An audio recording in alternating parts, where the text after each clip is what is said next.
మన రాజు నీతిపరుడును రక్షణ గలవాడును దీనుడైన యేసుక్రీస్తు ప్రభు నామములో అందరికి వందనములు. మనం చదువుకునే వాక్యం జకర్యా 9:9. సియోను నివాసులారు బహుగా సంతోషించుడి, యెరూషలేము నివాసులారు ఉల్లాసముగా ఉండుడి. నీ రాజు నీతిపరుడును రక్షణ గలవాడును దీనుడై గాడిద పిల్లను ఎక్కి నీ యొద్దకు వచ్చుచున్నాడు. ఎఫ్రాయిములో రథములు ఉండకుండా నేను చేసేదను, యెరూషలేములో గుర్రములు లేకుండా చేసేదను, యుద్ధపు విల్లు లేకుండా పోవును. నీ రాజు సమాధాన వార్త అన్యజనులకు తెలియజేయును. సముద్రము నుండి సముద్రం వరకు, యూఫ్రటీసు నది మొదలుకొని భూదిగంతం వరకు అతడు ఏలును. ఇక్కడ జకర్యా ప్రవశించాడు. అది మత్తయి 21:5లో నెరవేరింది. ఇక్కడ చూడండి, సియోను నివాసులారా బహుగా సంతోషించండి, యెరూషలేము నివాసులారా ఉల్లాసించండి. సియోను అన్న యెరూషలేము అన్న ఒకటే. ఇప్పుడు మన రాజు యేసుక్రీస్తు ప్రభు, ఆయన నీతిపరుడు. యేసుక్రీస్తు ప్రభు నీతిపరుడు, రక్షణ గలవాడు, దీనత్వం కలిగి ఈ లోకానికి వచ్చారు. రెండో రాకల్లో మహాభయంకరుడిగా రాబోతున్నారు. మొదటి రాకల్లో ఎంత మౌని అయి దీనత్వంతో ఉన్నారో, రెండో రాకల్లో అంత రౌద్రంతో రాబోతున్నారు దుష్ట శిక్షణ చేయడానికి. మొదట రాకల్లో దుష్ట రక్షణే చేశారు, దుష్టులను కూడా రక్షించారు. రెండో రాకల్లో దుష్ట శిక్షణ ఉంటుంది.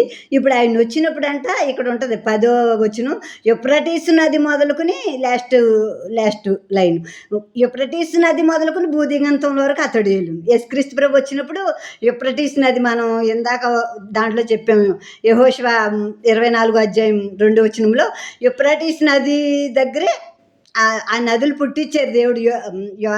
అదే ఏంటి అది అంటారు కదా, అది వేసారు కదా, తోట వేసారు కదా. ఆ తోట ఆదాము అవలను పెట్టారు కదా, ఏదేం తోట. ఆ తోట దగ్గరే ఈ నదులు పుట్టినాయి, టైగ్రిస్, యూఫ్రటీసు. ఇంకా 2 నదులు అవి లేవు, కానీ భవిష్యత్తులో ఈ 2 నదులు ఇంకా నిలిచి ఉన్నాయి మనకు సాక్ష్యాలుగా. ఇప్పుడు ఈ నది దగ్గర నుంచి భూదిగంతం వరకు యేసుక్రీస్తు ప్రభు ప్రపంచమంతటిని పరిపాలన చేయడానికి రాబోతున్నారన్నమాట. ఇది ఇక్కడ మత్తయిలో నెరవేరింది కదా, అది మనం చూద్దాము. ఇగో ఇక్కడ ఆ ప్రవచనం మళ్ళీ మత్తయి గారు మళ్ళీ రాశారు ఇక్కడ 5 కానించి కింద దాకా.